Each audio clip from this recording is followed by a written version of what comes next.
देखो भाई 2025 का अभी तक देखा जाए तो 3 महीना बीत चुका है। जनवरी, फरवरी, मार्च और अप्रैल महीना चल रहा है। तो आइए इस वीडियो के अंदर जानते हैं कि कौन सा वो स्टार है जिसका अभी के समय में दबदबा है, मतलब किसका गाना अच्छा चल रहा है, पवन सिंह, खेसारी लाल यादव या नीलकमल सिंह। तो आप लोगों से रिक्वेस्ट होगा कि वीडियो में अंत तक बने रहें एंड वीडियो को लाइक जरूर करें। चलो भाई।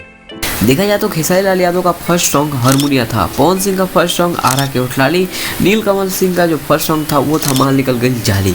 तो आइए देखते हैं किसका अभी तक दबदबा है।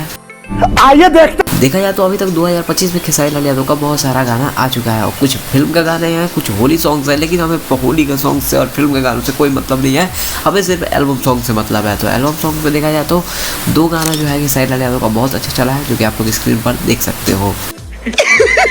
पैसा ही पैसा होगा। अगर बात करें नीलकमल सिंह का तो इनका भी 2 ही ऐसा गाना है जो काफ़ी अच्छा खासा चला है, एक लड़की दीवानी और एक फोटो जूम पे 40 मिलियन करीब व्यूज़ है। तो देखा जाए तो नीलकमल सिंह का भी अभी तक अच्छा चल रहा है।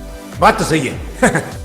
और अब बात करते हैं पावर स्टार पवन सिंह के बारे में। देखो भाई पवन सिंह का मात्र 4 ही गाना अभी तक 2025 में रिलीज़ हुआ है, जिसमें से देखा जाए तो 2 जो गाना है इनका बहुत ज़्यादा अच्छा चला है, एक काला ओढ़नी और एक आरा के उठलाली। आरा के उठलाली पर 50 मिलियन व्यूज कंप्लीट होने वाला है और काला ओढ़नी पर 29 से 30 मिलियन व्यूज करीब है। तो आइए अब देखते हैं कि किसका गाना जो है ज़्यादा अच्छा चला है, मतलब 2025 में किसका दबदबा है।